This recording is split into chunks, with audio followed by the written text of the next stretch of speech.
ওর সাথে রিলেশনশিপে আমাদের সবচেয়ে মেমোরেবল যে ব্যাপারটা আমার কাছে সেটা হচ্ছে যে ও আমাকে একটা ঘড়ি গিফট করছে। ঘড়িটার পিছনে এমবস করে লেখা ছিল যে লাভ ইউ অলওয়েজ, দিয়ে ওর নাম লেখা ছিল আর কি।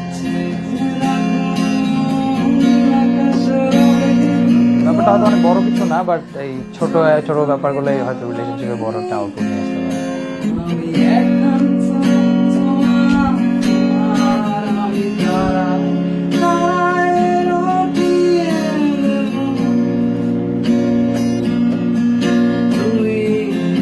হাসিনের যে জিনিসটা আমার বেশ ভালো লাগে সেটা হচ্ছে ওর যে ও যে এত এক্সট্রোভার্ট একটা পার্সন, ও ইজিলি এত মানুষের সাথে মিক্স হয়ে যেতে পারে এত কম টাইমে।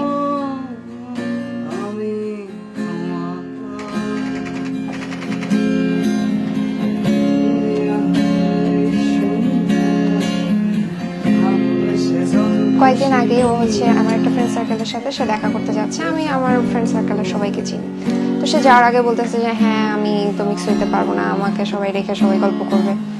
যে গেলাম, যাওয়ার কিছুক্ষণ পরে দেখি ও মাঝখানে বসে সবাই ওকে ঘিরে আছে, ও গল্প করতেছে, আমি যে ওখানে লেফট আউট হয়ে গেছি।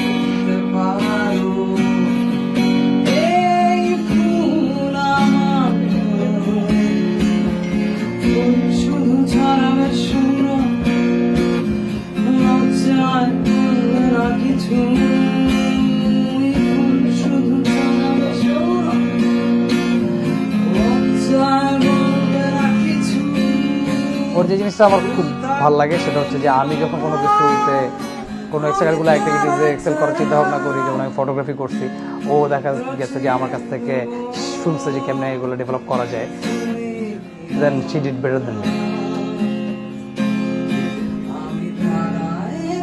কারেন্টলি হইতেছে আমি ইনস্ট্রুমেন্টাল মিউজিক করতেছি, গিটার বাজাইতেছি, গান বাজনা করতেছি, তো এই ব্যাপারে আমি এখনো আগে আছি। আমি আশা করতেছি ও কোনো একটা খুব ভালো কোনো আউটপুট এনে দেখা দেবে।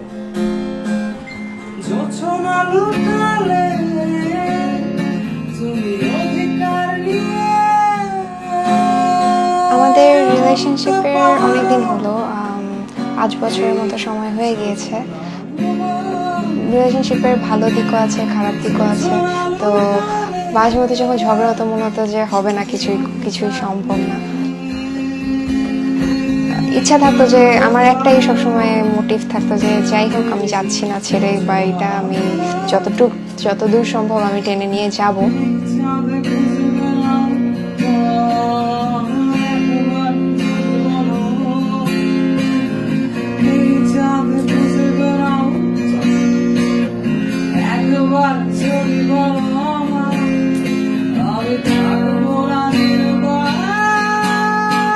তো এখন যখন আমরা একসাথে আছি, বিয়েটা আলহামদুলিল্লাহ হয়ে গেল, ভালোই লাগতেছে, অবাকও লাগছে যে ব্যাপারটা হলো, এত জলদি হলো আর এত স্মুথলি হলো আলহামদুলিল্লাহ।